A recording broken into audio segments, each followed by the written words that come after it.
Testing. Thank you, Christine. Good morning, everyone. I hope you can hear me clearly. If we haven't said hello in person, my name is Adrian. As Michuki said, I'm one of the three staff members from the Internet Society here this week in Armenia. It brings us great pleasure to be in this beautiful country. I'm not here to give a full speech, but if you want to speak to me in person, of course, we can do that. I'm here to introduce our first panel of the day, and that's on enabling policy environments to foster connectivity. I'll leave the introduction to what the panel is about to our really talented moderator and a colleague of mine, David. But first, let me introduce our speakers and let's invite them to take their seats here. We'll start from the first speaker, Zaruhi Stepanyan, Head of International Cooperation Division of the Public Service Regulatory Commission. Please.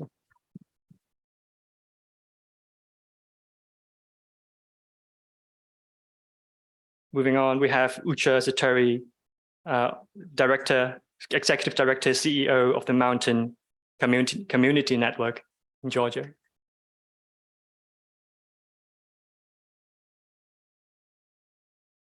Next, we will have Mikhail Anisimov, Head of Global Stakeholder Engagement for Eastern Europe and Central Asia, ICANN.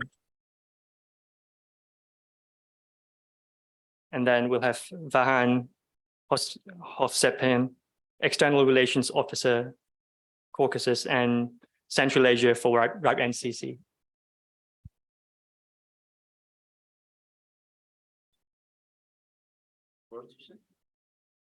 And last but not least, we have a virtual speaker, Natalia Mochu, Regional Director, ITU Regional Office for CIS, who should be with us already. And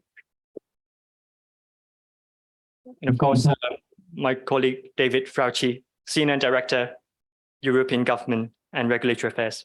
Thank you. Over to you, David. So hello, thank you. Thank you for coming today to this event and for participating into the panel. Thank you for the Union of Operators for organizing this event.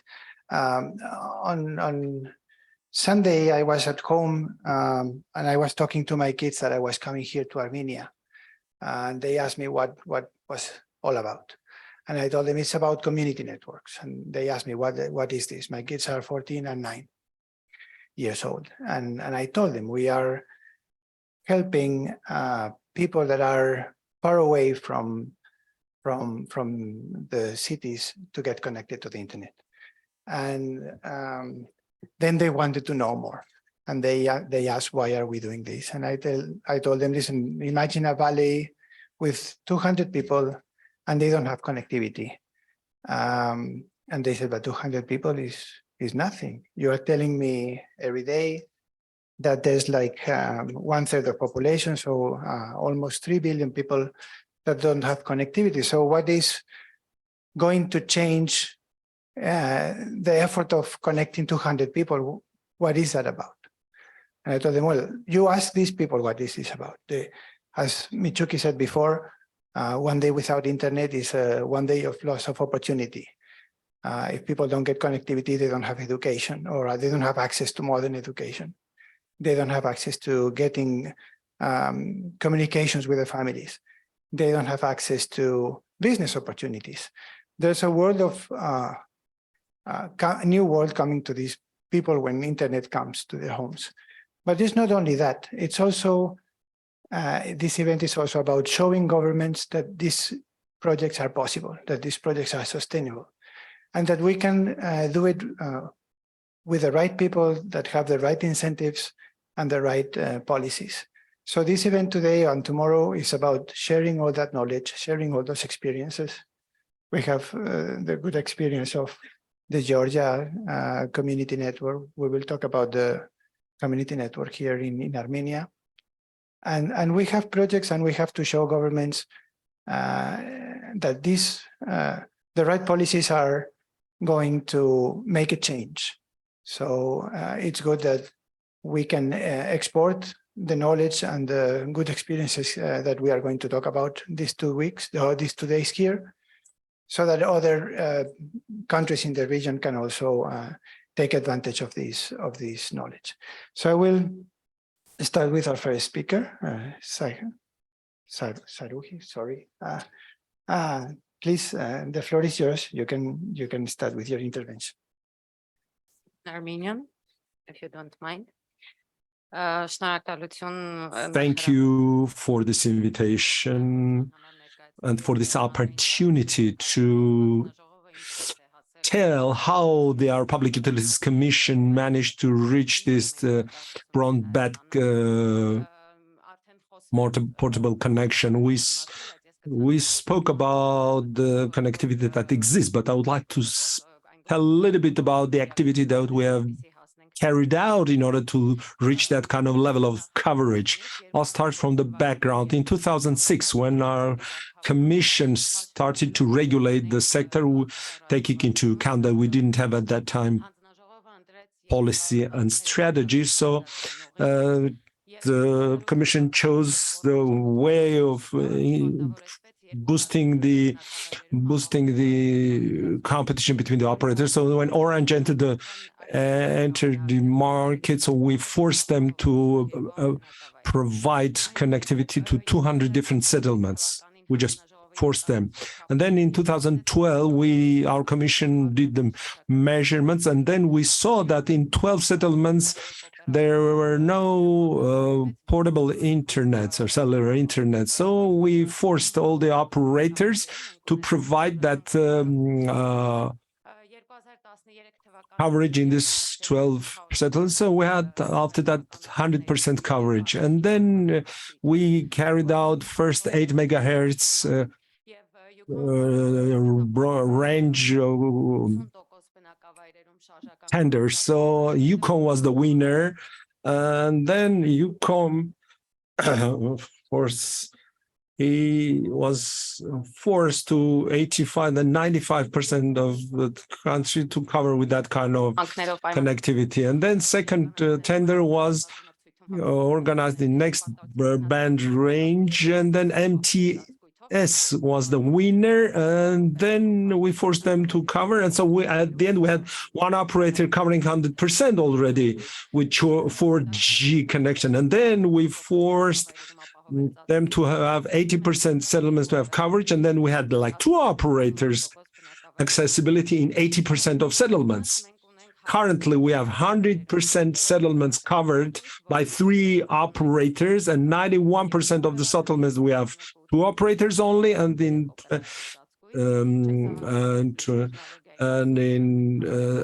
this is 4G technology, and which is quite a good level. It has been accomplished before the tenders carried out before 2019, and then we had in 200 megahertz broadband range tender, and Telecom Armenia was the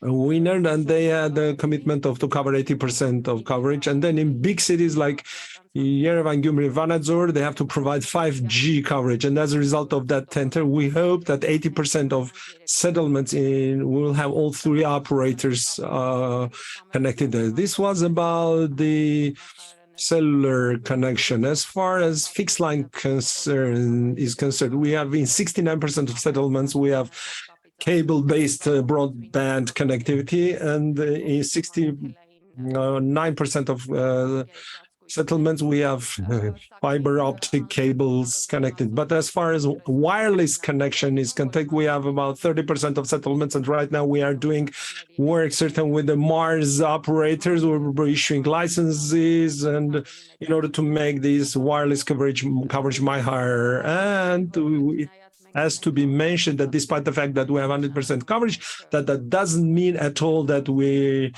don't work further. So our goal is to have accessible and affordable coverage for all citizens. Now, as far as the further steps is concerned, right now we are doing study like 2.3, 2.4 megahertz, those contest, and the international experience shows that they are better for using of 4G, 5G technologies. And when we try to understand what are the prices, the outcome prices in international tenders, what are the obligations that they impose on operators to carry out similar tenders in Armenia. And I need to mention that we reach this level not just through licensing and commitments, but also we cut a lot of administration burden and the time frame for issuing licenses, etc. So, which also fosters the entry of the operators in the market. So this much, if you have questions, I'll be happy to answer those questions. Thank you. Thank you for the intervention. On the translation, the word that came to me is that you forced operators. I don't know. Of course, we obliged. We made the obligations, license obligations. So Yeah, it's not forcing. but- Yeah, it's an issue of translation. That's why I wanted to further understand how these obligations are implemented. In reality, it's an issue of penalties if they don't reach. Yeah, please explain how does this for work? example, I mentioned that in 2013, we had an auction where UCOM won the slot, and they had an obligation to cover 80% of the settlements. However, this obligation was not implemented. And we had either an option of penalty or an option of changing the obligation, which would make them invest more in the networks, which we chose. So instead of making a penalty of 4 million drams, we made an investment of billions, and we forced them to have the coverage in 85% of settlements and afterwards in 88% of settlements, which was already implemented. Thank you because these kind of decisions are the ones that really foster things to happen. And that's why I wanted to understand what these obligations, how they were implemented. Thank you. So now I give the floor to Ucha, who can give his perspective from Georgia with his experience of how they did it and what are the challenges and difficulties. Please, Ucha. Thank you, David. On the status appreciation for a good chance to be here and share our knowledge, our experience, what's going on in Georgia. And it was done a few years ago, and you know, one project is ongoing, still related with the fiber optics. About what's going on in Georgia, I can say that, first of all, we wrote in our constitutions that access and the meaningful access to the internet is a fundamental right of the citizens. And we have also a good point, just our state putting the state strategy of broadband development of the country, that community networks is a way to cover very remote areas. And this creates opportunity to give a fund directly to support us, because we have covered areas, we have so-called the green areas with one and operator, and as you know, we have opened a project, is ongoing project to cover big villages, but very remote areas with few settlements are and have to be covered with community networks. So this part is part of our broadband strategy, and it helps. And honestly, we have just 3 areas unconnected right now, very remote areas near the Black Sea, and in Svaneti and Racalechumi actually. So I think we can start and we can go forward, because as you know, 5G is coming. We have even started testing in Batumi 5G. 2 big operators started, but they are not going to reach these areas. So I can highlight 3 main challenges which raised in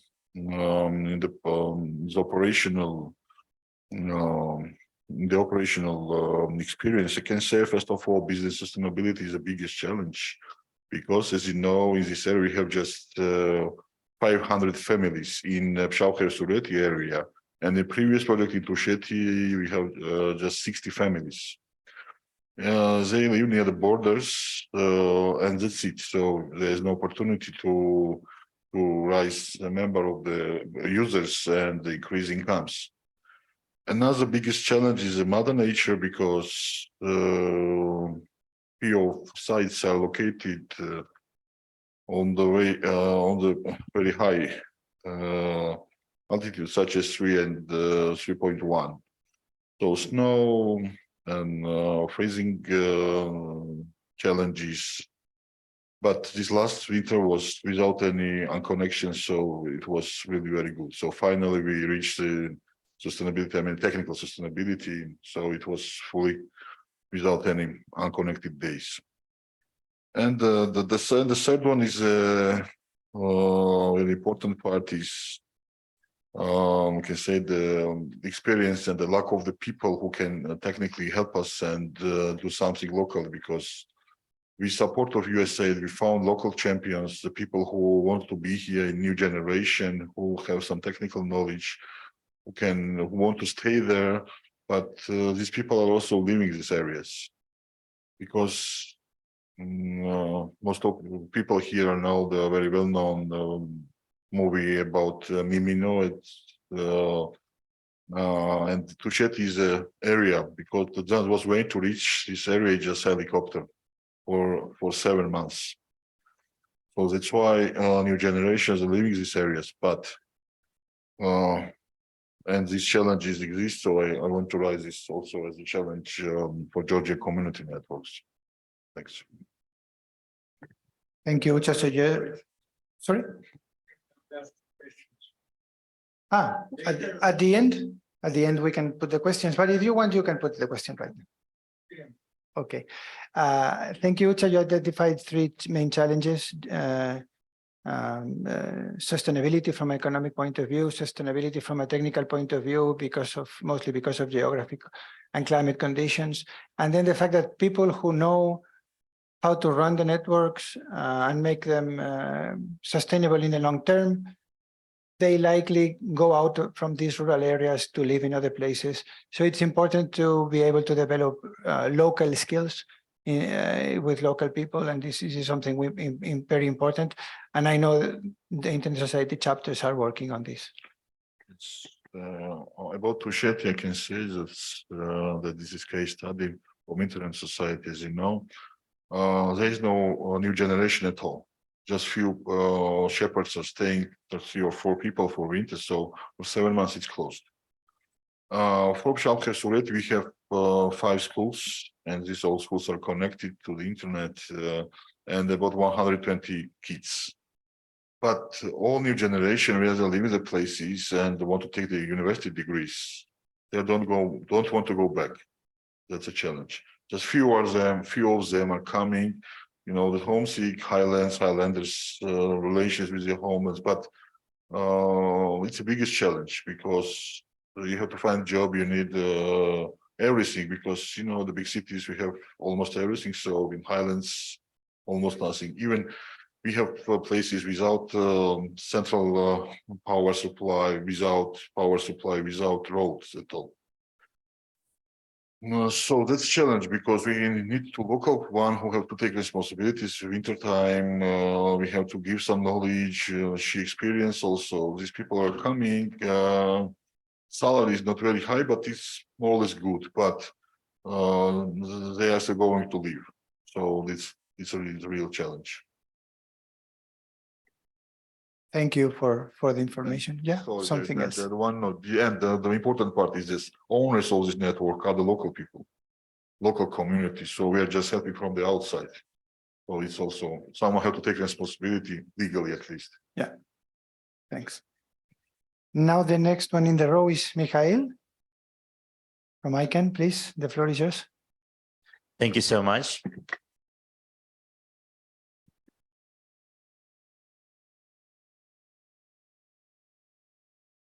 I hope you can hear me. Good. Thank you so much for having me here. I'm Mikhail Anisimov, and I'm here on behalf of the ICANN. For those of you who might be not familiar with the ICANN, this is the Internet Corporation for Assigned Names and Numbers, and we are working on two pillars. The first one is a technical. We are responsible for critical infrastructure and unique identifier systems, mostly domain names. And the second one is the policy development, because we are coordinating the efforts of the community in developing policy in terms of the unique identifiers and interconnected areas. And today's event is all about the connectivity, but I want to add a few cents about that connectivity itself is not enough. If we are trying to build the internet and make it resilient and secure, this is a very sophisticated and comprehensive goal. Just to give you an example, about a week ago, we had another event. It's called the Internet Measurement Day, which we organized together with our friends and partners from RIPE NCC. And we presented the relatively new research outcomes that shows that countries of Central Asia, we were measuring the topological distance between the root DNS servers. I hope someone is familiar with that. This is a critical part for making the domain names available, and between end users. The topological distance has nothing about with the geographical distance. It's how many hopes the signal should come from one point of the network to another. And it defines lots and lots of things in how quality internet is. It defines the time of response, the resilience, the security, and so on. And for Central Asia countries, we can see that it's almost double over the average response time. So formally, Central Asia countries are connected, but at the same time, the risk of being unconnected again and risk of having internet of low quality is really, really high. That is why we should think not about the connectivity itself, but about all those other infrastructure that helps to make the internet stable, resilient, and secure, like DNS, the CDNs, the software repository, cryptographic vendors, and so on, so on. ICANN also has the department, internal think tank, which is called the Government Engagement Department, which makes the analytics about the regulation and regulatory initiatives, policy development initiatives around the world to understand how those initiatives could affect the ICANN mission and what we do. And I can just very briefly list and some of the trends and some of the main challenges that we experience and we think are coming. The first and the main challenge, of course, is the internet fragmentation. You have heard, many of you have heard probably about the latest initiatives and latest claims, and some countries are talking about the internet sovereignties. This is a part of a more general discussion about the security, although the measures that they suggest sometimes may lead to the situation when we no more have one global internet for the whole planet. This may lead to the situation when we have different networks somehow interconnected, but it's not an internet anymore. That is why we should be really, really careful with all those initiatives and the consequences that we might have. Another challenge is the regulation in the area of personal data protection. Internet is for everyone, and internet creates a great opportunity for everyone. But the other side of this coin is that it creates lots of opportunities for malicious actors as well. And mitigating all those threats requires the exchange of information between different countries, between different actors, between different providers, and unclear regulation in this very sensitive field makes a lot of barriers in exchanging those type of information. So this another point that I wanted to attract your attention to. And the final one is the, let's say, new technological challenges. We are seeing a lot of emerging technologies that are trying to replace traditional ways how we navigate over the internet. I mean, all those blockchain-based and other related technologies. So, of course, new technologies are always good because they also create the new opportunities. But since this is a wild field that is not driven by the community, and it does not have any clear policy development process, it makes an alternative spaces that are completely out of sight of most of the internet users. So those are main challenges that I wanted to talk about, and I will be happy to answer your questions. So thanks, Mikhail. You have pointed out global challenges rather than just for community networks, but just global challenges for the internet. It's a global challenges, but ICANN is taking the multi-stakeholder approach to all those challenges, and it means that the community is actually the one who should participate and who could make a difference, who can make something with all those challenges and to address them. That is why it's exactly for the people who we can see here in the room, and for all other people who can see us over the Zoom and so on. This is a global challenge for everyone, not only for people who are responsible directly for connectivity, or for directly for security, or for directly for building other types of infrastructure. Okay, thanks. Thanks for your views. And now we have Vahan as the next speaker from RIPE. Please, the floor is yours. Thank you, David. Ես իրականում կօգտվեմ երևի թե հայերեն խոսալու հնարավորությունից։ I'll avail to this opportunity to speak Armenian. I'm really grateful for this. As Mikhail said, that we just came back from Kyrgyzstan. We had another event there jointly, Internet Measurement Day, and was giving chance to measure how the internet gets developed, what are the problems, and how to make that internet better. If we speak about main challenges, and I'll speak about the main challenges of Armenia, of course, but we can say that these are common for the whole world, on the scale of the whole world. Look, we are talking about accessibility, but we have to sit together and all of us understand, both in Armenia and anywhere else, what does it mean, accessibility? When we're talking about broadband accessibility, that is just accessible. What are the quality criteria that are attached to this? So there are there's a very important point there. So the citizen living in capital city of the country and a citizen living in a remote mountainous village, they pay the same taxes, right?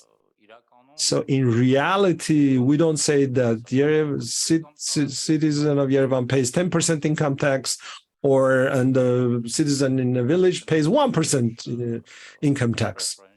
There are some preferential tax privileges, but in general,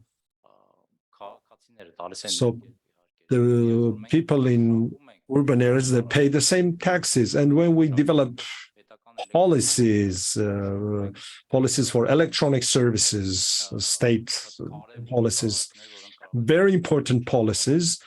So we have to provide that this state service that is provided should be accessible at the same level to the citizen of capital city and a remote village. So this one is one of the first points. On the government level, we have to understand these services, how to make them available to all citizens or accessible.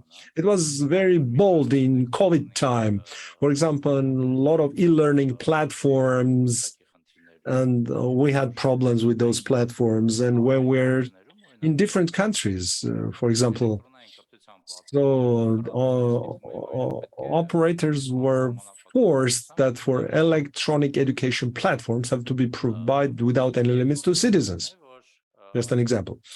Second, at the government, when we're talking about policies and regulations, government has to be able to create mechanisms and instruments that will give opportunity to motivate the operators to go to this remote settlements that are not connected and to provide them good quality connection. And what should be those incentives? So incentives, Ucha was talking about when they had this internet in those areas, so they had also economic development. So people started to use internet in these remote settlements and economic activity went up.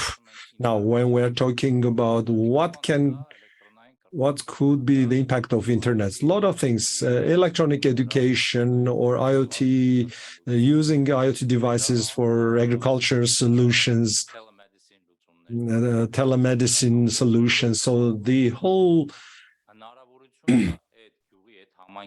group of features that will give chance to these inhabitants of these remote villages to feel like they are in Yerevan, not move to Yerevan, because otherwise the quality of internet in Yerevan is good, so this person can utilize government services, etc. So that means we have to create them better, even quality services in those remote areas to keep people there. So we can, or at least try to fight a little bit against super urbanization and develop those remote communities. What else?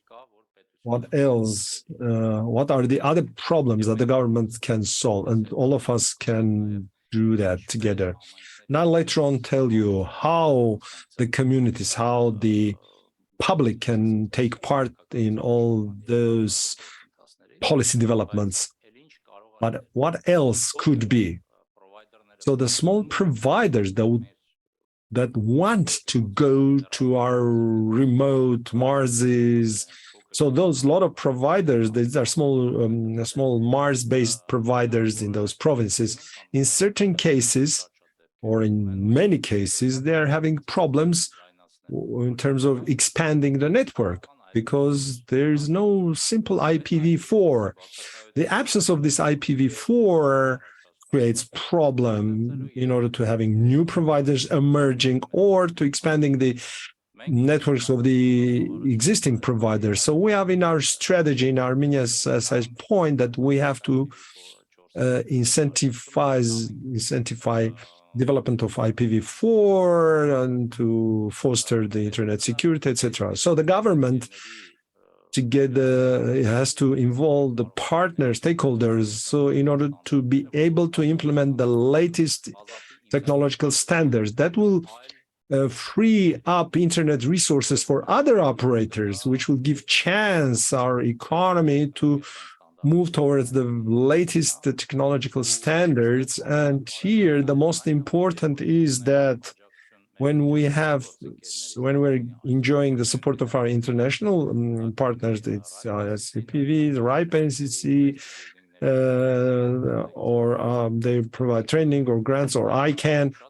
It's very important that to ensure our sustainability, we have to have subventions from the government, the projects, but they have to be understandable. Like the Deputy Minister said that for those subvention projects, we don't have one application. That means they don't use this opportunity. So for that, we need to involve the Internet Society, Union of Operators, the operators, so they need to understand. And the most important, the communities need to understand. That means this application, how to write this application, where to submit it, for the subvention projects. And What to do? Probably that's the location where it's not possible to compile this application. Then in this case, there should be a change in policy on regulators for these people to be able to take use of these opportunities, which is available, but for it, they need to be able to use it in reality. I won't talk about the NCC opportunities, which will give an opportunity for the telecommunications development in the region, but I should say that we have a lot more paying high attention to policy making and community, technical community involvement in action development. We support IGF, the building programs, and also we support our communities, RIPE NCC community involvement in our events, which relate to the policy making too. At the end, I would call to understand this vision. What does connecting connected mean? We need to provide more access there, or we have to provide 4G connectivity. We undertake a responsibility. How we're going to implement it is a different question, but same quality services should be provided to the citizens, all the citizens of the state. Thank you. Thank you. Nora, We're proposing real policy ideas, so I think it was good that you go put them all on the table. One that has been missing here, and I don't know in the case of Armenia, is about content in local language and the availability of websites, materials, content that people need to find content that is meaningful for them. And this was not discussed, but perhaps there's opportunity to discuss this later in the Q&A, or perhaps our next speaker, Natalia Mochu from ITU, wants to address this issue. The floor is yours remotely, Natalia, please. Thank you, David, very much. And I hope you can hear me well in the room. Nice. Dear colleagues, dear ladies and gentlemen, it is my indeed greatest pleasure to join, although remotely, to join this event, and I would extend my deep gratitude for the invitation from Internet Society and the Union of Telecom Operators of Armenia for inviting and having me here. And it is my utmost pleasure to be in the panel with colleagues that we've been working together for years. I probably will not cover exactly the question that you've touched, although indeed the meaningful connectivity and availability of content in local language is something that we are trying to promote as well through our work. But I would stop at the very core of the theme of today's event, which is connecting the unconnected. And you probably all know that this is almost like the slogan of the International Telecommunication Union, connect the unconnected. And we see the challenges related to achieving this goal in multiple areas. And this is all reflected in our strategic documents decided by the membership, including Armenia, by the ministry and the regulator. However, there is much more to do in terms of the accessibility, affordability, meaningful connectivity, skills, and so on and so forth. So let me focus on what we are trying to discuss as part of our panel on the role of regulation. And ITU is working lots on making digital regulation something that would be taken by the regulators and by the ministries as indeed a useful tool to make proper informed decision making. And one of the tools that we've been developing in the last years jointly with the World Bank is digital regulation platform, which provides multiple topics and practices and recommendations for the regulatory commissions or agencies on topics that are under the mandate of regulators, such as regulatory governance, such as competition and economics, spectrum management, which is indispensable of making the technology, especially mobile broadband, accessible to all, access, consumer affairs, emergency communications, trust and safety, new emerging technologies, and technical regulation. This platform is openly available on web, and it can be used as a tool to get the best practices, to get the recommendation, and to implement those in the reality, in the work of the regulatory agencies. Besides the platform itself, to measure where the regulators stand, ITU uses various tools that are framed as generations of regulation. And I would like to mention that Armenia is the only one in the CIS region that has reached a fourth generation of regulation. And let me just mention shortly what it is, the regulations, the generations of regulation. These are the, so to say, the generation, the regulatory ladder that shows the level of development of the regulator.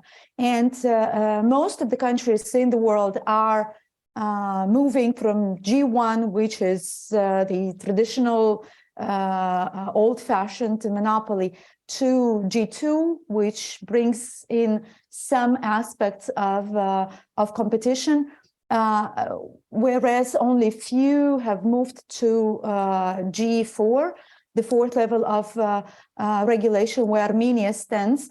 And that is with established standard for ICT integrated regulation that leads to the development of social and economic spheres. And we're happy to see that Armenia here is moving on quite advanced, and Zaruhi from the regulator has shared the approaches they are taking to support the ICT development in the country.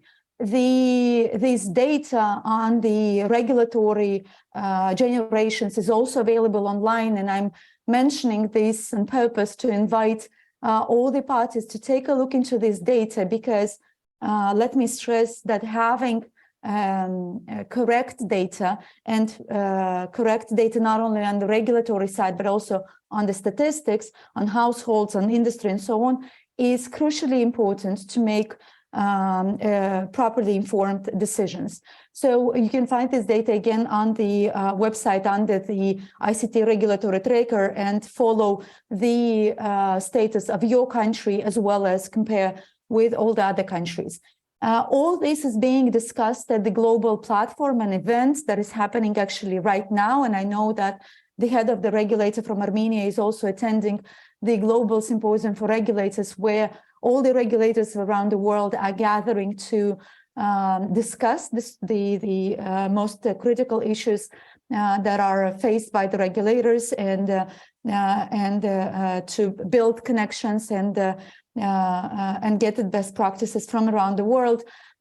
This event will allow, I'm hoping, will allow them to get new approaches and come back home with some new ideas on how to promote and develop further the regulatory approaches that Armenia is taking. And one of the new products that ITU has presented just yesterday to the regulators and to the various associations working in this field is the Digital Regulation Network that is established to support the regulatory agencies, associations, and so on and so forth, to examine or to develop their leadership capacities, to support them in building their own capacity and transfer knowledge between the regulators, as well as to provide a platform for regulatory experimentation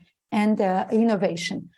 This is if we speak on the kind of global framework of the that ITU is supporting the regulators with.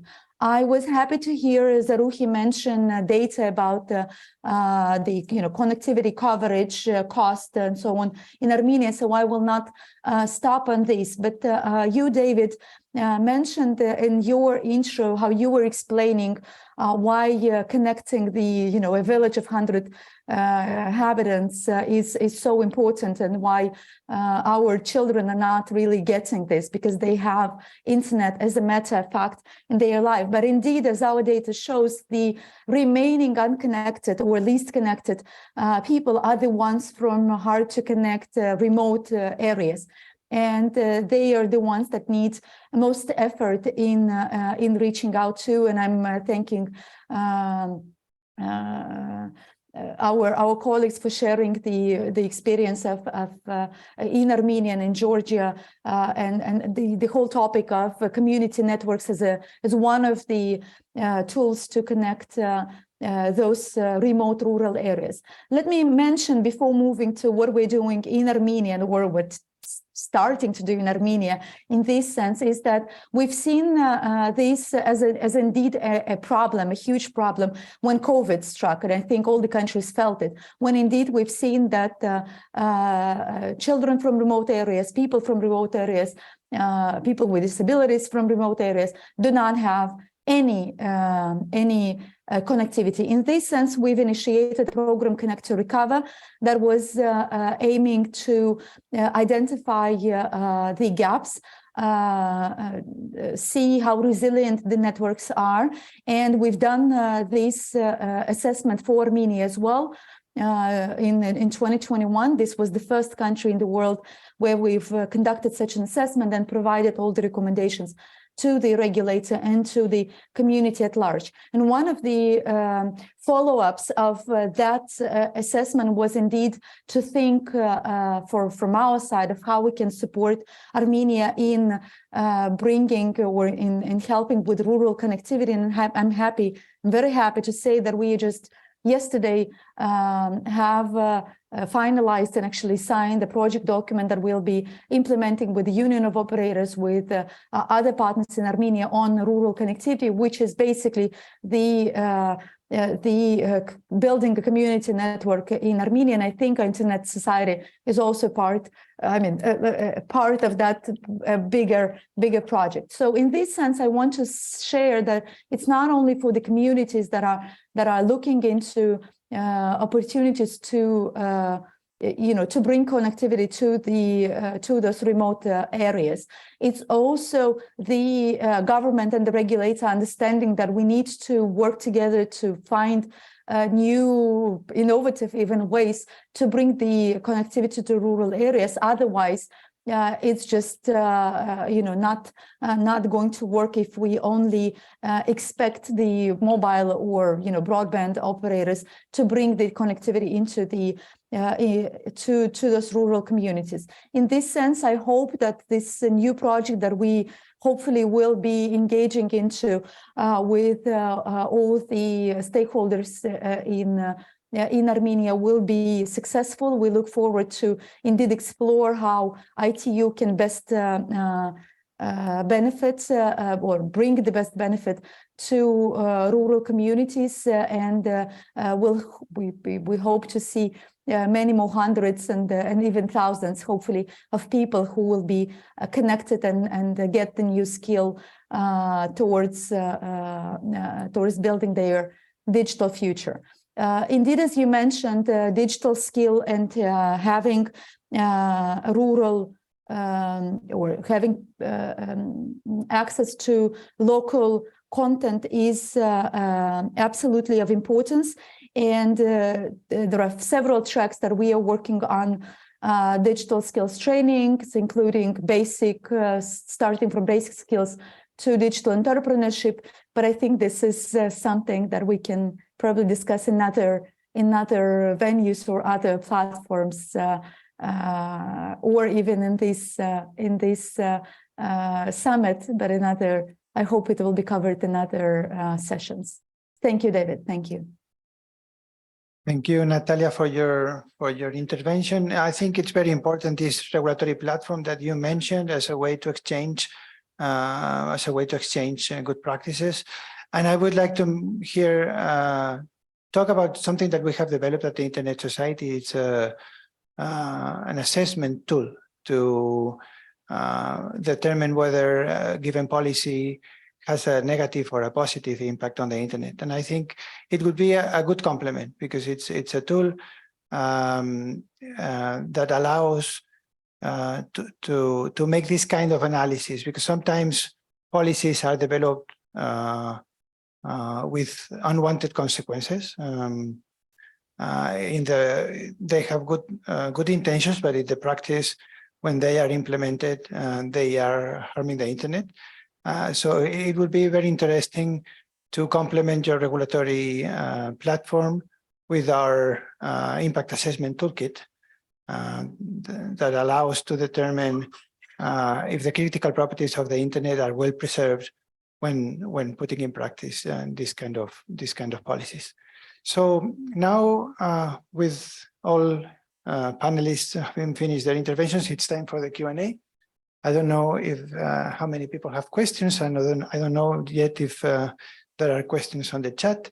But Igor, you wanted to see the hands raised already. So I give the floor first to Igor, who was already wanted to ask something. Can I ask just a short, let's say, icebreaker, very small, Go 15 seconds. Yeah, Ժորժան, եկեք ուղղակի քանի որ Dear participants, since this community networks are done by the people who make contribution to this all, also personal contribution, non-renewable contribution. Michuki mentioned these people. Let's all of us give them a strong round of applause to these people. Sumas, Ucha.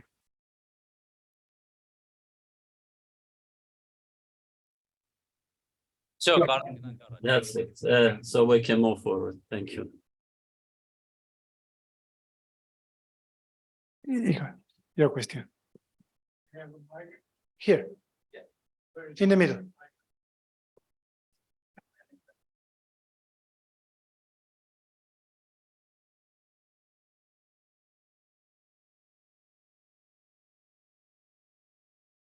Այո։ Առաջի հարցս The վերաբերում first question is about our distinguished regulators representative, and the same for Ucha. We brought broadband internet to rural areas, small settlements, but we all know that these people is not solvent, is not able to pay. Using my own calculations, I calculated that in order to provide free broadband internet, the government should spend $40 million on an annual basis.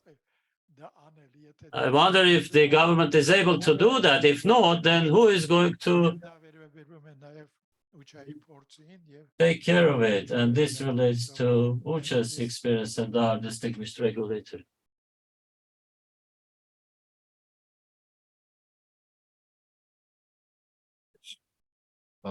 I can say that local government is taking responsibility, but they are covering 6 months for all charges and expenses for these end users who are staying for the winter time. But they are fully covering in for Tusheti areas, and right now we have negotiation with another community also. So I think the local state have to pay, because Vahan mentioned we have so-called special status of highlanders, and they are taking almost for half energy, power, everything. But there is no energy at all. No central power supply, no gas, nothing, no roads even. So this creates duties of the local state or central state to cover their duties. So beside this, I think this is also working and good way to use maybe some other place also. They have to take responsibilities of people. Okay. Thank you. So broadband internet costs $20 per month in Armenia. So the rural population cannot pay that money. It's absolutely impossible. So when they are earning $200 a family, so they cannot pay that money. So, okay. So can our just esteemed regulator tell something about that? Thank you for the question. Unfortunately, the Commission is not regulating the internet fees. And we're not members of the government. I'm not entitled to speak from the government. But there is such an initiative. We will be supportive of government and other entities to support the operators. We welcome all the initiatives, and in case of the possibility, we would be able to support for sure. There is a different thing here, which could be done by the regulators in reality, because for the operators to derive to these remote areas, they spend a lot. Internet layout expenses, and the government can see if they provide the opportunity to use the pillars for the layout, use the pipelines for this layout. There could be some additional authorities given for them to regulate under road construction of critical infrastructure, because it's not defined, this term, to provide them with the possibility to lay out this, which would minimize significantly the expenses and the cost of the operators to arrive to the remote areas. Just is a real challenge to the existing DNS system, or it somehow can replace in the future existing DNS system or not? And the second, when do you tell about national internet sovereignty? Do we think that every nation should have its Great China firewall, or what to do in order to be able to govern local internet, national internet? Thank you. Thank you for the question. So firstly, about the blockchain. The challenge with the blockchain is not about the replacing the existing unique identifier system. It's not that scaled yet, and we do not see that trend or this challenge that it could be replaced by the blockchain. But the challenge is slightly different in its nature. Since the blockchain works on a completely different principles than traditional DNS, it opens the space for new domain names that could be confused with the traditional one, and it creates lots of opportunity for phishing. And we have this experience, we have this, let's say, we can observe it already, because with all those, technological bridges between classical DNS and the blockchain-based DNS, you can get the address that looks exactly like traditional domain name, but it's not. And that is why it means that you can create a domain name that looks like already existing one. And this way you can confuse the end users or use it for malicious purposes like phishing or for any other malicious purposes. This is actually the biggest challenge with the blockchain, not the replacement matter. About the internet sovereignty, this is much more complicated, I can say. And again, this is, ICANN is working with the critical infrastructure and mostly with the domain name systems, with the unique identifier system. And the Great Firewall that you have mentioned previously, this is mostly about the content, which ICANN does not work with. But speaking about the efforts that many countries take towards the connectivity, I can say that this is a common practice, and we can see it's not only in our region, which ironically is the source of many of those challenges, but also in many other countries that are considered to be developed. So the answer to this question could be not only whether they should take those steps or not, but whether those steps are coordinated in one way or another. Just to give you an example, there are some initiatives when local governments try to establish their own server infrastructure, which works like a replacement for root DNS. And they have they store their own copy of root DNS on file. And while we were asked about what's the ICANN attitude, what do we think about those initiatives? And we always say that it's okay to have your own infrastructure until the root zone file is the one for everyone.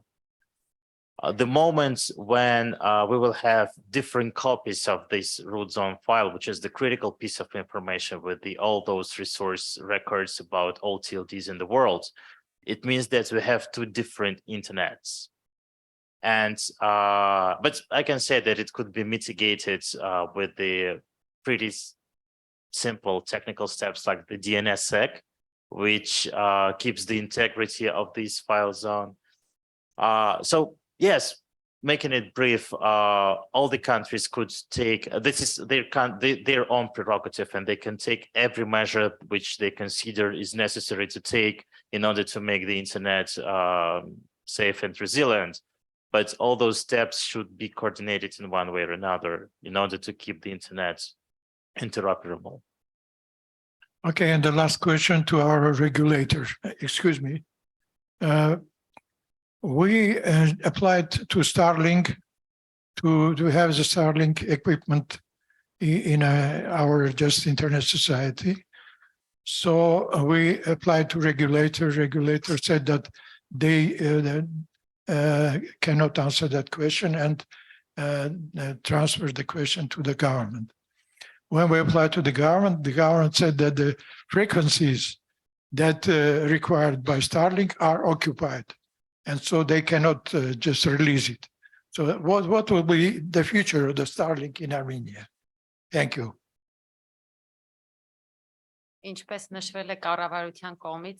As it was mentioned by the government, so those frequencies are used by the government. So that's why on behalf of the regulator, I can't say anything how it's going to go. But right now, government uses those frequencies. So we initiate this kind of deliberations, but we can't insist. Well, tricky issue if it's government usage. There was another question over there, please. Can you introduce yourself? Yeah, Aram Grigoryan. I'm a president of Arsat Center. No, yes, Kosam because yes. I'll speak in Armenian. Okay. What I'm saying, this is related to a very important issue raised by Vahan Hovsepyan. I want to give you a definition which in fact can be used as a suggestion, and the question is derivated from that. Vahan spoke about a couple of very important things, and I would like to say that I have discussed those points with the deputy minister, and this is planned, and it is planned to have discussions around that. But also, I would like to raise this question in the following way that that by the end of our event, if it's important, we can include in the proceeds of this conference as a suggestion coming from the participants. Important thing, the accessibility and the quality, this is extremely important. We need to have the right wording. Second, in the marzes, in the provinces, to improve, to make faster the internet and the accessibility. Also an important point. And there are already some concrete suggestions. One more thing. In fact, I suggest the following, that this question is important, and why not? Maybe the communities can apply to the government with the following wording.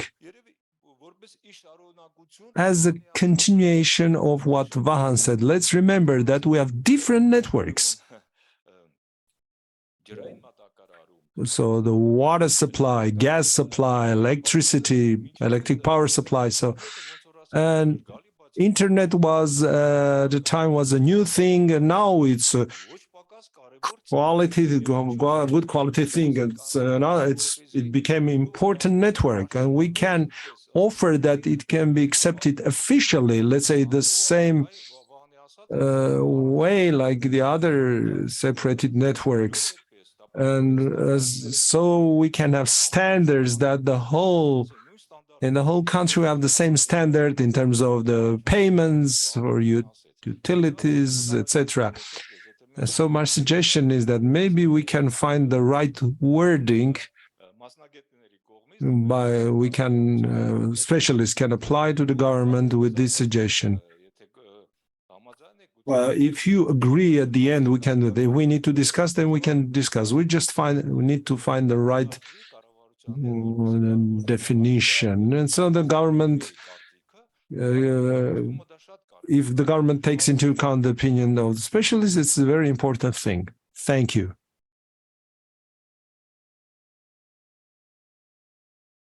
I think it's most important question. What can we do to go forward and somehow raise awareness? Because these areas are with very few people. But I can say from our side what we did to attract the state, I would say, involvement in this process. We started creating small videos of the people who are local people. Local leaders, silver surfers, for everyone, kids. And these videos are very popular right now also. In Facebook, we can find almost 200 videos of these people who are asking of this help. And this was very important. Maybe it sounds a little bit strange, but for Georgian society, it was very important. A lot of views, and you can find that it was very good attraction also for state, because state thinks about the public relations, and this is our reality about elections. So this put all these challenges, all these people outside for the state. It was the main point for Georgian society, because, you know, everyone likes to go on the highlands, see the nice places, mountains, but who cares about these people? It's a real challenge of these people who stay there for 10 to 12 months of the year, and they are doing everything. So that was put outside, and the local society, Facebook is very popular in our country, as you know, also in Armenia, and this started process involvement of the state, central state and the local state also. But the central state was started, they gave about 50% of the funding for our second community network directly as a donor. Yes, Eastern Society was there. That's why it was the main point. But they also they gave gift for this society, and we use this for hardware.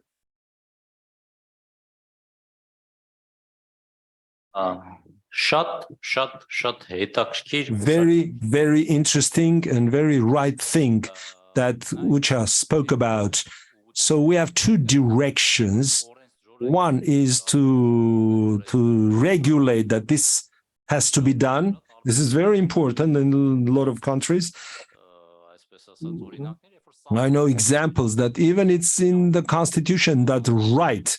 So it's internet accessibility becomes a constitutional right, or it's part of strategy, or the regulators have in their practice in order to provide both accessibility and quality. I'm not fully convinced that whether our regulator has the power legally to check the quality of internet or do some inspections. And we can really negotiate whether this kind of inspection authority is necessary or not. Shall it be done by the commission or the ministry or somebody else? But what Ucha said, this was something outside of the legal framework. This is an operating mechanism. In many cases, it's much more efficient than the legal mechanism or instruments, because it gives chance to the decision makers to feel happy. Imagine when they feel happy, when these children, they apply to them and they feel good that they help the children, and then then this child makes a video, something, our gratitude to our president or prime minister, whoever, then this person feels good. And the same is not about the government, even international organizations, when they feel good. I hope that are you happy? Do you happy feel? Yes. When ISOC feels good, they see nice things, then they can provide involve additional funds and allocate additional funds. Let's make all these people happy, and then we will feel happy.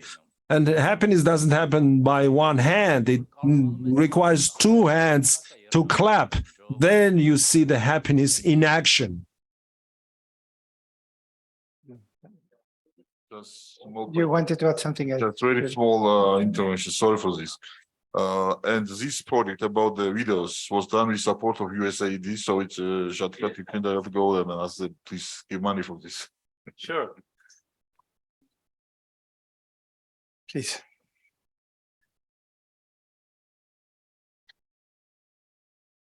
Grigor Saryan, Internet News. I'm Grigor Saryan from Internet Society.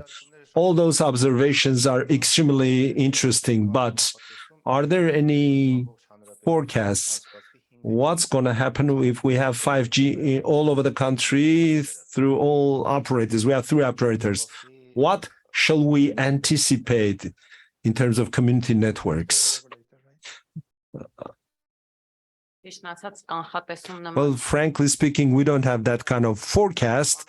But in the beginning of the panel, I said that in 22-23, so this 700 megahertz tender was carried out, and the winner was Telecom Armenia. And the other operators, they didn't show interest. And then they have 3 years of obligation in Yerevan, Gümrük Varazor to provide 5G.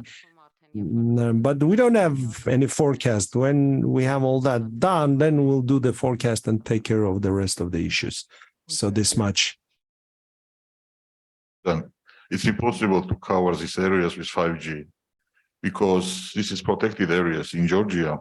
This is highlands and this is white areas. This is not interested for big operators. This is out of their interest. They are not going to put any money there. We are kindly ask them, please put one very touristic area, one site. They asking us $200,000 for one site. Impossible. These areas are outside of the interest of the big operators. Even 5G, impossible, because you need a lot of antennas, much more than for 4G. So, and this is protected areas. For one permission from one site, you have to pay $5,000 per year. For one site, for 1 square meter in these protected areas. Another challenge. So I think it's impossible. They are out of this. They don't have crossover. So thank you. I don't know. You have another question? Yeah. I think it's going to be the last one unless somebody else raises his hand. Okay, it's the last question and then we have. Yeah, I have a question for RIPE and ICANN. I was wondering if can you introduce yourself, please? Yes, I'm Georgios Klischaris from Saradapo.gr community network from Greece. I participate in one of the next discussion panels we have, but I would like to ask a question for RIPE and ICANN.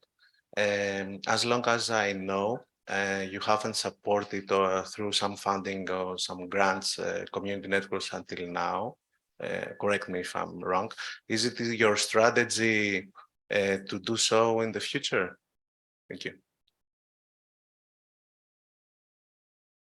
Okay, so as you know, the RIPE NCC is also, well, we have several roles, and one of these roles is the Network Coordination Center, and another role is the Secretariat of RIPE Community. And who is from RIPE Community? I guess you guess that everybody who is interested in the technical development of internet. So everybody in this hall, and a lot of people, I guess 100% of people, because internet is now everywhere. So we are supporting the community, yes, and we have several instruments to support this community. One of them is the Community Grants Fund.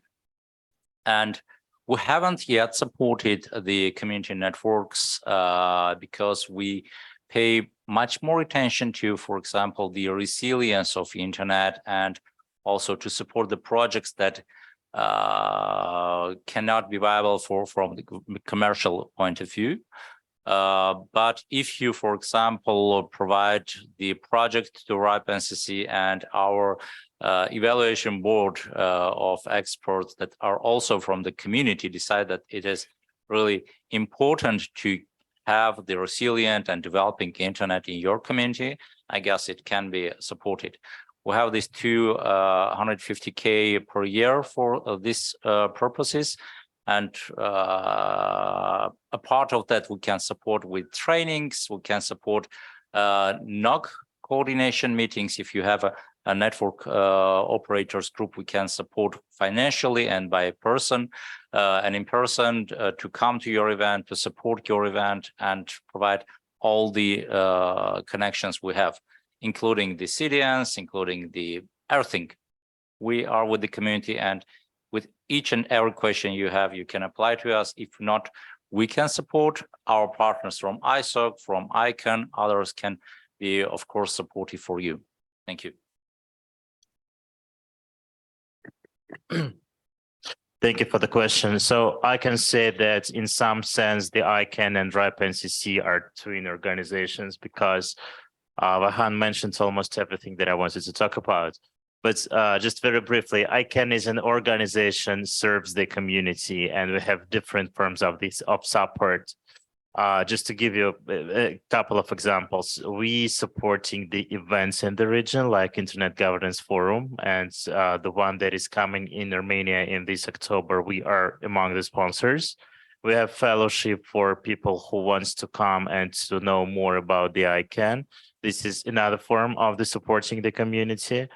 And beside that, we provide expertise and training for specialists in internet infrastructure, DNSSEC, and security. It's another form of support. Beside that, we are the source on some, let's say, practically oriented knowledges and information about the security incidents, which also really valuable for lots of, let's say, registries. So this is why most of the efforts that we are putting in supporting the community are not in the money, but with something doable, like trainings, information, and so on. Besides that, we have the project of, let's say, we are thinking about starting the grant program. It's still on the early stages, and we're still working on the criteria, how to pick up all those projects that could be supported by the ICANN. At this stage, we are thinking about the general availability, which is quite wide description of those topics. But anyway, I believe the information will come soon. Thank you. A small bit, it is also quite important to take into account the resources of ITU. Recently, we have also made a coordination meeting with ITU CIS, and they also have the resources to support the community. I'm not sure about the European part, but at least for our CIS part, they have a number of projects and programs, and we're talking, for example, about the activity they have in Montenegro about this IPv6 excellence or training center that can be also replicated in our region. But indeed, they do a number of projects in this region, and I believe if you apply to them, they can be also supportive for some types of activities of community networks. Thank you. Okay, so thank you. With that, we reached the top of the hour just in time. I want to thank panelists in person and also remote for your participation, for your views. I think we discussed all what was intended in the panel. We discussed about the challenges. We discussed about some of the policy proposals, some of the solutions that can be implemented. And I hope it was good starting session for these 2 days. And now with that, we're finalizing this panel, and we have a coffee break now for 30 minutes. So please enjoy the coffee and be back at the hour in time so we can continue with the schedule.